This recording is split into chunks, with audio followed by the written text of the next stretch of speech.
Taste the Daily.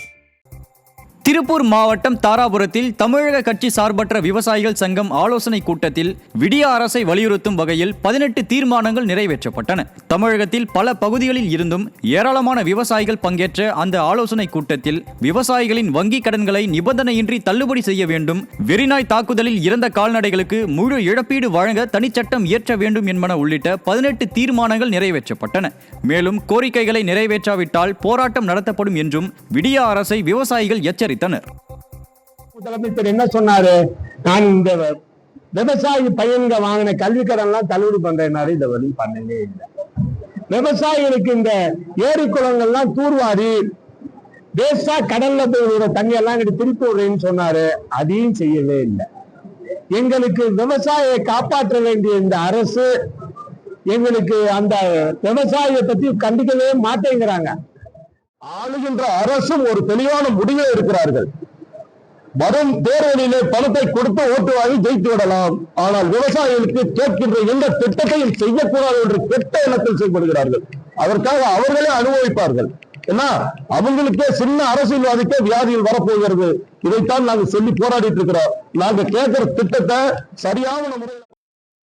விழுப்புரத்தில் ஓராண்டாக கழிவுநீரை வெளியேற்றாத விடிய நகராட்சி ஆணையரின் வாகனத்தை முற்றுகையிட்டு பொதுமக்கள் தர்ணா போராட்டத்தில் ஈடுபட்டனர். வண்டிமேடு வடிவேல் நகர் சாலையில் பாதாள சாக்கடை கழிவுநீர் தேங்குவதால் துர்நாற்றம் வீசுவதுடன் சுகாதார சீர்கேடு ஏற்பட்டு மக்கள் நோய் தொற்றுக்கு ஆளாகி வருகின்றனர். இதுகுறித்து கவுன்சிலர், ஆணையர், முதல்வர் முகாம் என பலமுறை புகார் அளித்தும் விடிய நகராட்சி நடவடிக்கை எடுக்காமல் அலட்சியம் காட்டியது.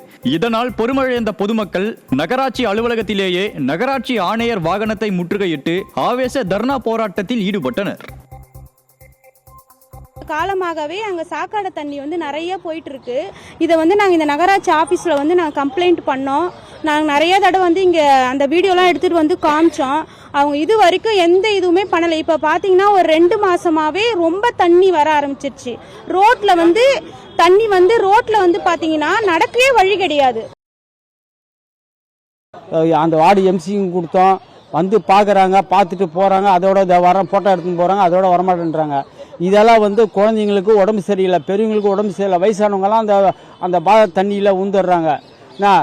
நாய் பன்னி எல்லாம் மேயுது. இதெல்லாம் ஜுரங்கள் பிள்ளைகளுக்கு. ராத்திரி கூட என் பேரனுக்கு ஹாஸ்பிட்டலுக்கு உடம்பு சரியில்லை, 1 மணிக்கு தூக்கி ஓடுறோம். 1 இயர்ல நிறைய கம்ப்ளைண்ட் கொடுத்துருக்கோம். மினிமம் ஒரு 22 டைம்ஸ் ஆச்சு நாங்கள் கம்ப்ளைண்ட் கொடுத்துருக்கோம். கமிஷனர் கிட்ட தான் நாங்கள் கம்ப்ளைண்ட் கொடுக்குறோம். அதுவும் இல்லாமல் ஸ்டாலின் அந்த கேம்ப் போட்டாங்க இல்லையா, அந்த கேம்ப்லேயும் நாங்கள் கம்ப்ளைண்ட் கொடுத்தோம். பட் எதுக்கான ஒரு ரியாக்ஷனும் எங்களுக்கு கிடைக்கல. அப்புறம் நாங்கள் என்னதான் பண்ணுவோம்?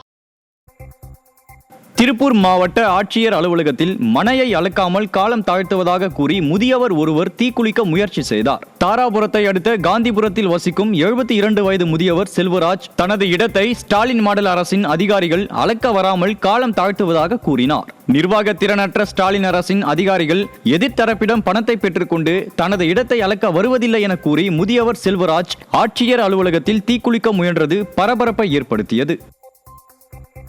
சென்னை விமான நிலையத்தில் இருந்து புறப்படும் 4 விமானங்களும் வருகை தரும் 4 விமானங்களும் திடீரென ரத்து செய்யப்பட்டன.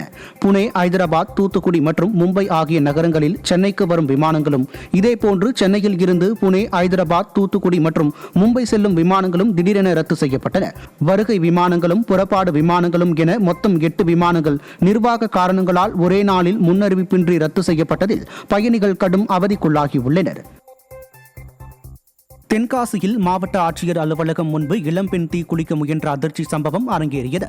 ஆட்சியர் அலுவலக நுழைவாயில் முன் ஊத்தாக்குளம் பகுதியைச் சேர்ந்த ஜெயலட்சுமி என்ற பெண் அவரது கணவர் பூமாரி தினமும் குடிபோதையில் அவரை அடித்து உதைத்து துன்புறுத்துவதாக கூறி மண்ணெண்ணெய் ஊற்றி தீக்குளிக்க முயன்றதால் பரபரப்பு ஏற்பட்டது.